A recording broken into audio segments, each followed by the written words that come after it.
Bueno, 11 de la mañana, 15 minutos antes de las 11 de la mañana. De alguna manera nos anticipamos a estos turbulentos tiempos con una nueva columna, o una nueva no columna, de la historia sin fin. Fede, bienvenido, ¿cómo estás? ¿Cómo estás, Pablo? ¿Todo bien? Bien, ¿vos? Cada vez tenemos que arrancar más temprano porque pasan tantas cosas en una semana que, viste, se me amplían los temas, viste. Como te dije la otra vez, vengo con una idea y en el camino se aparecen 4 cosas de las que no se puede dejar de hablar. Por eso te dije, venite unos minutitos antes, Fede, así ya sé que va a hablar de Gaza, o bueno, la noche de los lápices, no sé. Hoy tenemos la noche de los... Tenemos efemérides, claro. Bueno, 70 años del derrocamiento del segundo gobierno del general Perón, 1955. O sea, Noche de los Lápices, en ciernes una marcha universitaria para el día de mañana por la ley de financiamiento universitario, la marcha de todos los miércoles de los jubilados, más el discurso del presidente de la Nación en el día de ayer. O sea que bueno, prepárate. Pero como dijimos, la historia sin fin trata de poner en diálogo un poquito las cosas de la historia con la realidad actual y además empezamos a homenajear a nuestros músicos también, a hacer un poquito de historia. Así que, ya que la efeméride de la Revolución Libertadora y tanto que se habla de la libertad, hoy te voy a homenajear al glorioso Norberto Papo Napolitano.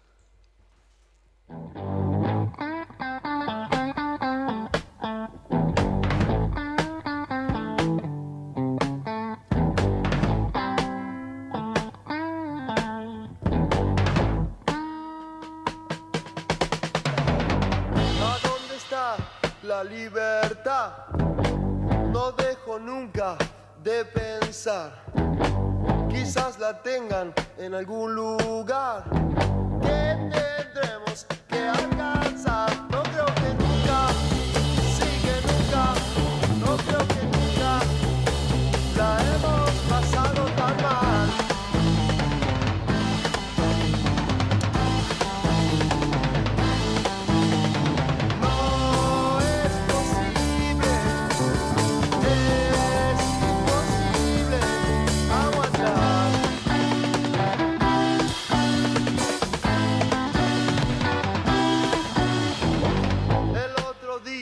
Quisieron matar con ametralladoras, pa, pa, pa, pa.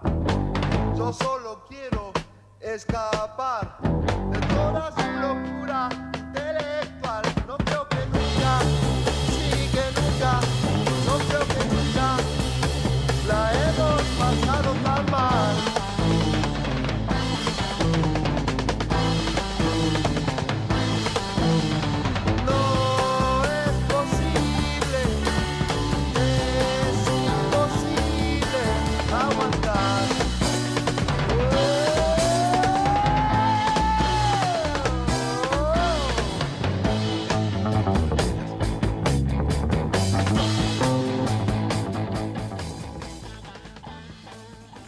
Queridísimo Norberto Papo Napolitano. Bueno, ¿a dónde está la libertad, Pablito? Qué pregunta, ¿no? Qué preguntita, ¿no? Porque encima siempre todos los desquicios, ¿viste? Cuando no son en nombre de Dios, son en nombre de la libertad. Y la patria. Y el progreso, ¿viste? Pero bueno, mirá qué loco, porque yo había arrancado, voy a tratar de hilvanar a vos. Viste que a mí me gusta irme por colectoras. Yo tenía pensado hablar un poquito de agarrar el himno, ¿viste? Todos cantamos siempre el himno en la escuela, desde que tenemos posibilidad de hablar, de cantar y de memoria, cantamos. O Inmortales, el grito sagrado, ved en trono a la noble igualdad. Espera. Déjame acordarme. Ved en trono a la noble. Sí. Ved en trono. Ved en el trono a la noble igualdad en vez de al rey, ¿no? Claro. Entonces, viste la noble igualdad. Pero la noble igualdad, bueno, entonces yo te voy a hacer un salpicado porque quería hablar de varias cosas y encima, bueno, pero como todo tiene que ver con todo, como siempre yo repito palabras de la señora Cristina Fernández, todo tiene que ver con todo.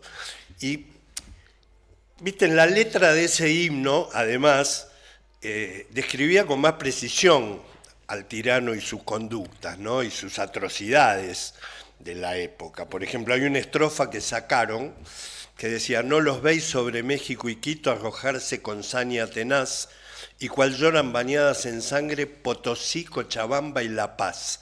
No los veis sobre el triste Caracas, luto, llanto y muerte esparcir, no los veis devorando cual fieras todo pueblo que logran rendir. Una estrofita del himno nacional que fue sacada, como siempre te digo, viste, la historia oficial fue edulcorando, ¿no? No solo a los grandes revolucionarios de la historia, sino, bueno, en este caso al propio himno. Hasta llegar, viste, cuando haces con el compás así, llegás a, cuando festejamos los 200 años en Tucumán en el 2016, el presidente de la Nación, que en ese entonces era Mauricio Macri, dice, en presencia del rey de España que había sido invitado, los patriotas habrán sentido mucha angustia de tener que separarse de España. Querido rey, remató la frase. O sea, directamente te imaginas que se despierta San Martín, Belgrano, Castelli y se pegan un corchazo, se quieren morir de inmediato, ¿no? Un cachivache. Hace poquito, en el aniversario de San Martín, el embajador argentino del gobierno de Javier Milei en España también, viste, están homenajeando a San Martín y el tipo termina el discurso diciendo: viva España, viva el rey, viva la libertad. Digamos, un desaguisado de cuarta categoría, y cuando digo desaguisado, digo contra toda razón, injusto, inconveniente, según reza la Real Academia Española en este caso. Bueno, otro cachivache, Pablo.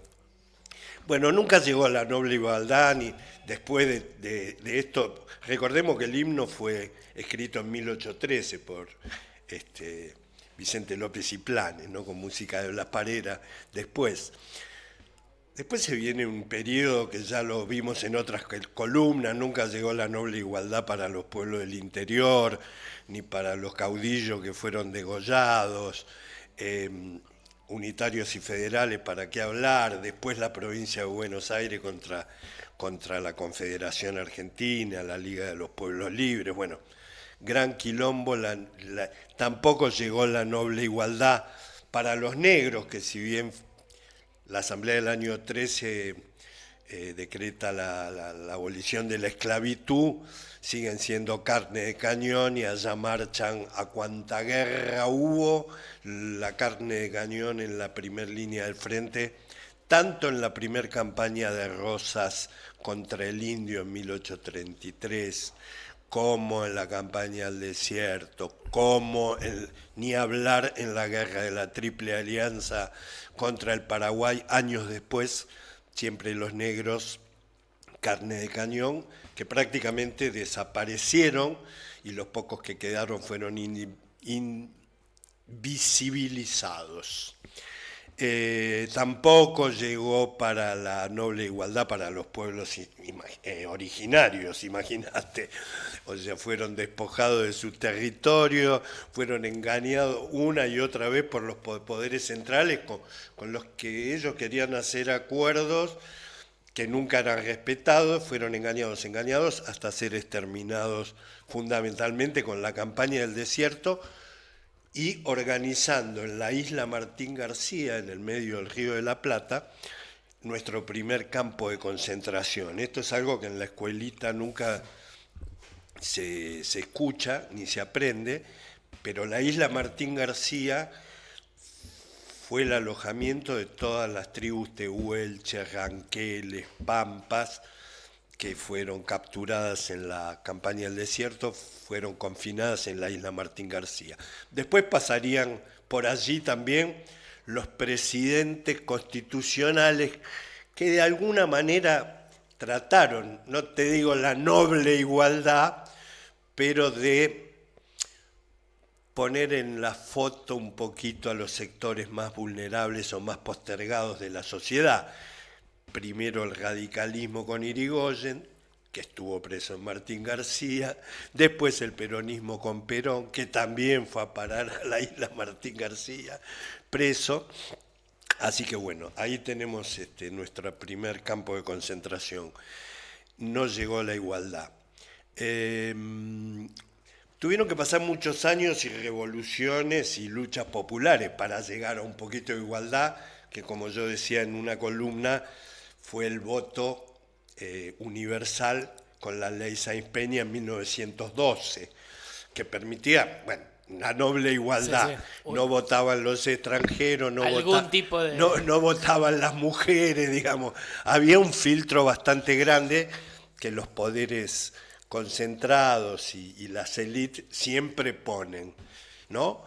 Pero bueno, se arrimó un poquito. Por supuesto, como no les gustó, porque cuando abrieron la cancha ganó Irigoyen dos elecciones, porque incorporaba en cierto modo a los sectores medios, a los trabajadores, pero con los trabajadores venían los sindicatos, venía el anarquismo, venía el socialismo, con lo cual la élite, sobre todo la élite porteña, que siempre es la que maneja un poco los hilos de la aduana, el puerto y la riqueza, dieron el primer golpe de Estado del siglo XX, Uriburu, chau Irigoyen, lo poquito que había de noble igualdad. Tendrá que esperar muchas luchas, porque inclusive durante ese gobierno radical de Irigoyen, no nos olvidemos, Semana Trágica, sí. montones de muertos, tenemos un par de coroneles hacía célebres. bastante bien los deberes, digamos, y Sí, sin embargo... el señor Irigoyen tenía el coronel Ramón Falcón, que se hizo célebre, tiene calles, parques, es el más homenajeado de todos los... Será una especie de Patricia Bullrich de la época, pero directamente, bueno, la época un poco por ahí lo permitía, se limpiaba de a 200, de a 500, de a 700, como en la Semana Trágica de 1919, y después otro coronel, el coronel Varela, en lo que se conoció como la Patagonia Trágica, ¿no? La rebelión de los peones rurales en la Patagonia, y allá marcha el jefe de policía y de las fuerzas de seguridad y se limpia entre 1.000 y 1.500 obreros rurales en Santa Cruz.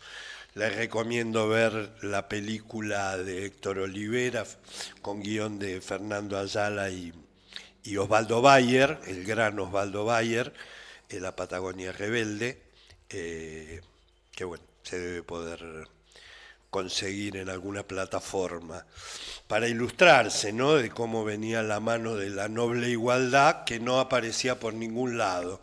Por supuesto, estos dos coroneles siempre algo de justicia llega, si no es a través de la justicia legal, a través de la justicia popular.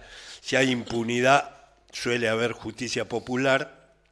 En este caso, a ambos les llegó un anarquista que se inmoló en un caso Rodowski para el Ramón Falcón, tirándole una bomba a su carruaje y haciéndolo volar por el aire, y Wilkens, que lo fue a esperar a la salida de su casa en barrio porteño de Palermo al coronel Varela, y lo mismo.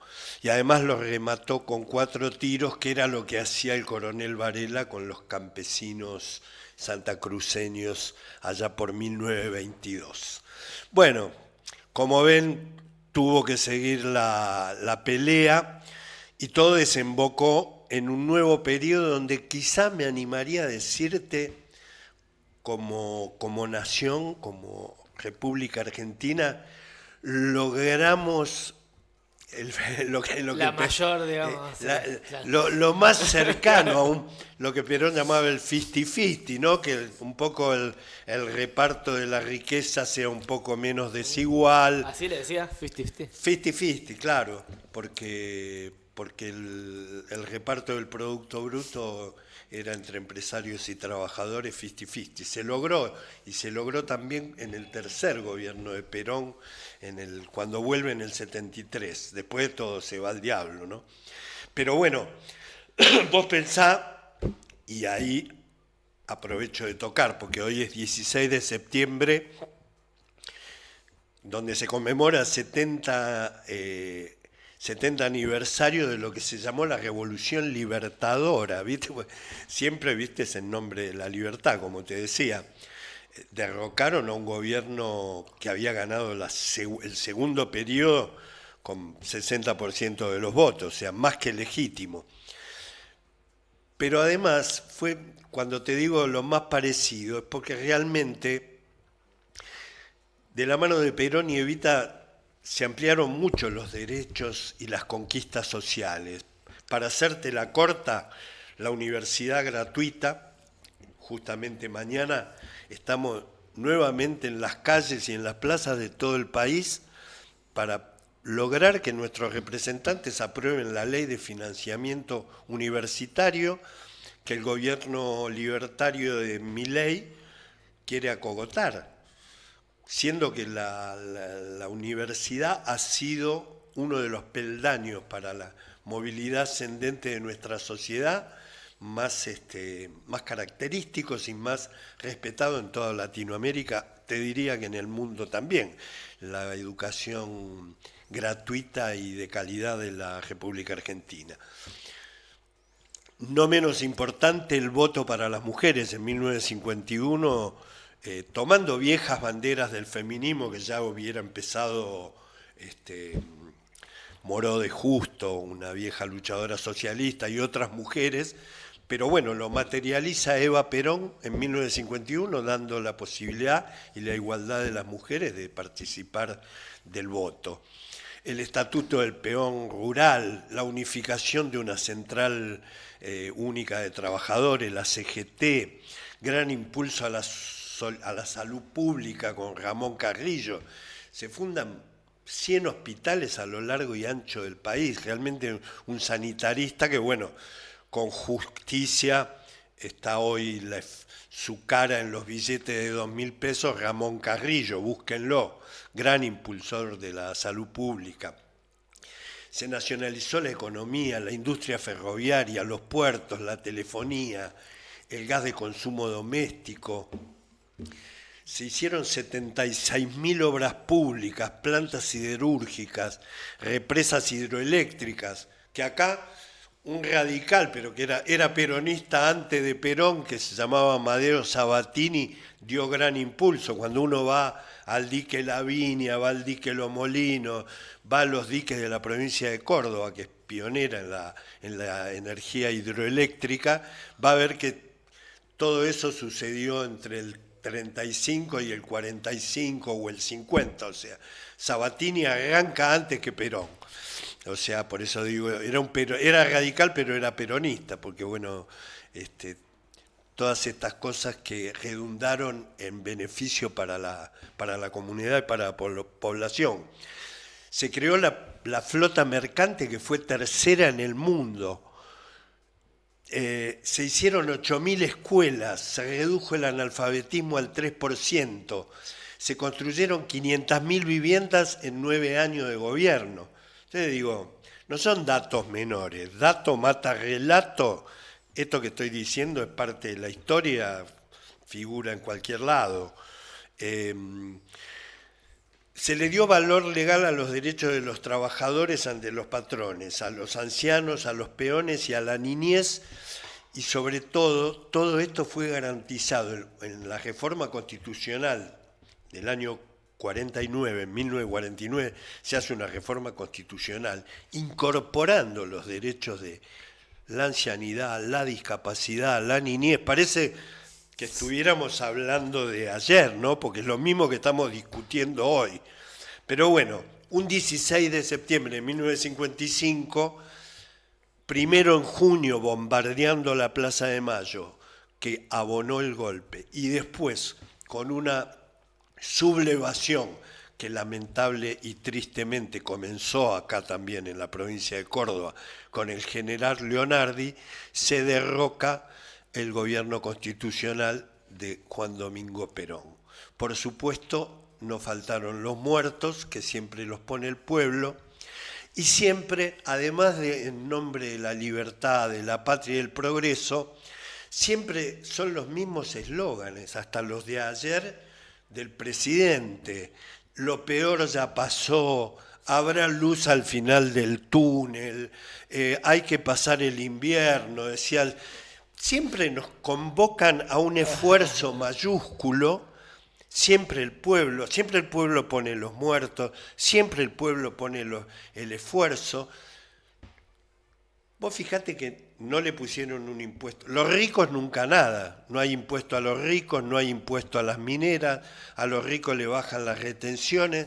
El esfuerzo lo hacen los jubilados, los maestros, los docentes, los enfermeros, los médicos del Garrafa, los residentes, los científicos del CONICET, todos esos, más todos los laburantes en fábricas.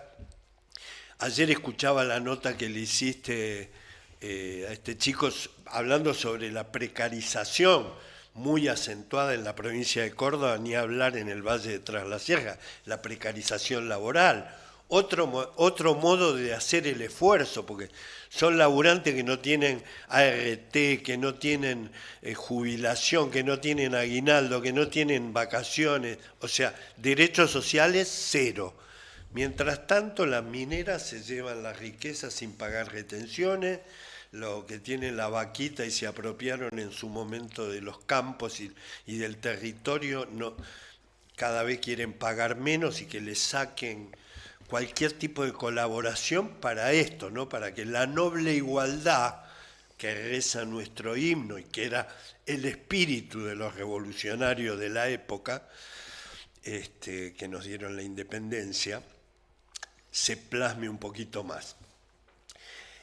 Dicho esto, yo quería llegar, porque este era el objetivo de mi columna, era llegar a una nota que leí de un historiador esta semana muy impresionante, que se llama A propósito de las elecciones. Y me pareció muy importante darlo a conocer y que reflexionemos, porque hay muchas cosas que en algún momento como pueblo tenemos que exigir, ¿no? Así como alguno se habrá esperanzado con que vamos a combatir a la casta, era bueno, que se bajen los sueldos los senadores, los diputados, los cosos, que la repartija sea igual. Bueno, no sucedió. Y mirá lo que pasa.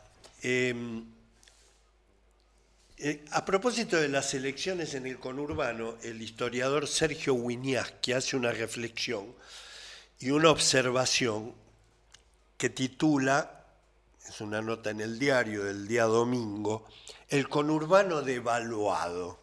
Mirá, Pablo, lo que pasa, y esto se repite a nivel nacional y en las provincias. Los diputados que se eligen, así como los concejales, tienen un cupo por secciones electorales, ¿no es cierto? Entonces, mirá lo que ocurre, por ejemplo. Viste que se hablaba de la sección electoral, la primera sección electoral. Bueno,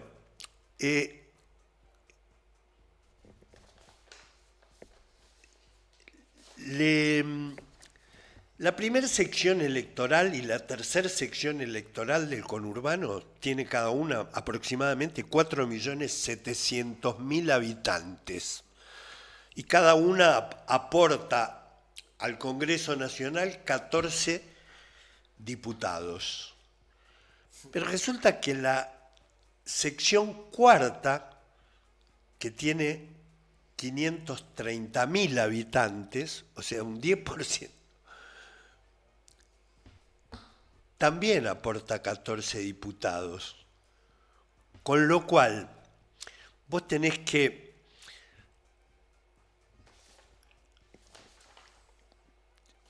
en la primera sección 15 diputados representan a 300, cada diputado representa a 313.000 habitantes, pero en la cuarta sección cada diputado representa a 37.000 habitantes, con lo cual hay ahí una cosa totalmente distorsionada. ¿Y sabés por qué? Porque cuando se puso el cupo de diputados que entran por sección al Congreso Nacional, es una ley de la última dictadura militar que todavía está vigente, en relación a la población de 1980, que fue el último censo. La ley Viñone de 1983 estipula los cupos de diputados. Ahora, eso fue en 1980 ese censo. Resulta que en estos 40 años, 45,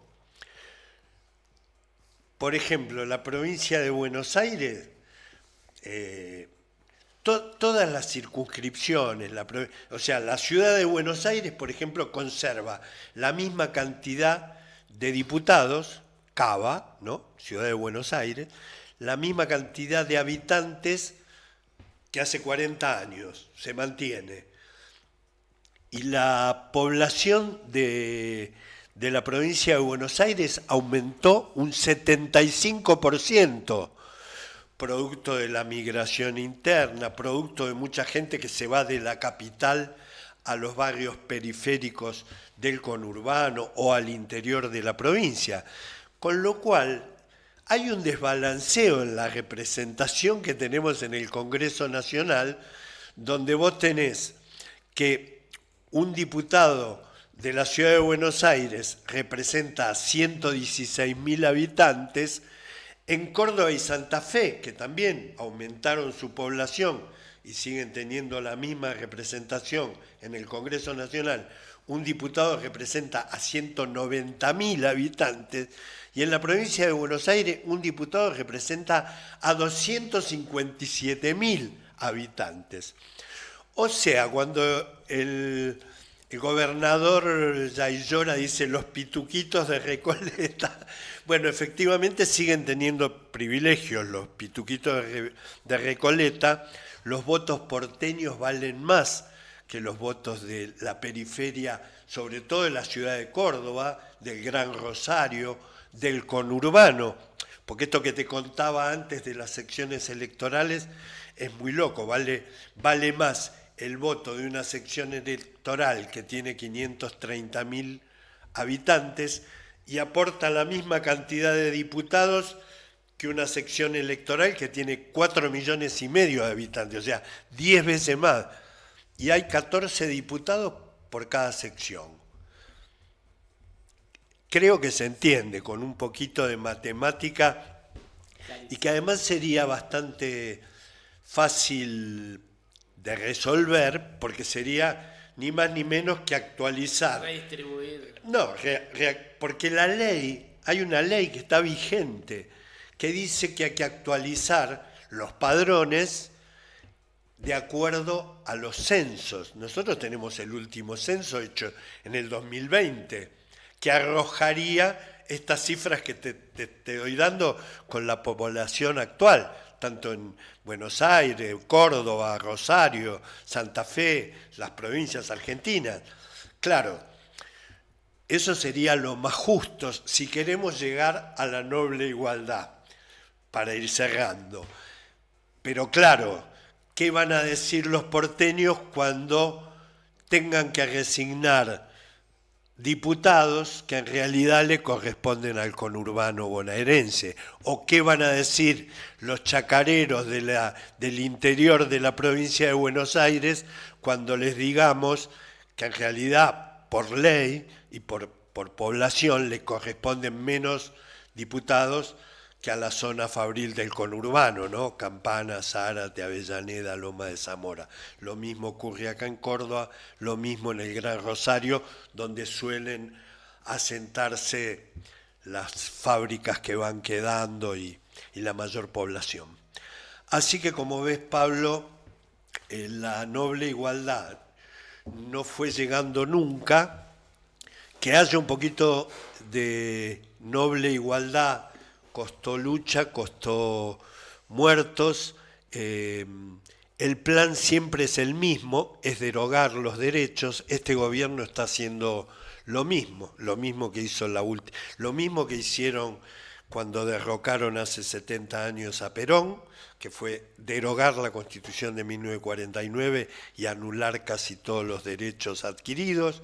Lo mismo hicieron con el golpe militar en el 76 y el plan económico de Martínez de Hoz, abriendo las importaciones y destruyendo la industria nacional y cercenando derechos. Lo mismo hizo Mauricio Macri en el 2015 con el plan económico capitaneado por el mismo ministro de Economía, Luis Caputo, que no es el Messi de nada, sino un sinvergüenza que fuga dinero y sumerge a la población en la angustia y la desesperación. Y el gobierno de Javier Milei está llevando por el mismo camino al pueblo argentino, volviéndonos a pedir un gran sacrificio, diciéndonos que lo peor ya pasó y prometiéndonos una luz al final del túnel que yo creo, Pablo, perdóname, solo llegará el día que el pueblo tome realmente al toro por las astas. Que tengan una linda semana. Mañana en las plazas de todo el país, defendiendo la ley de financiamiento universitario, acompañando como siempre a los jubilados en sus reclamos por una jubilación digna, y seguimos luchando, y en octubre a votar bien para que esta pesadilla termine cuanto antes.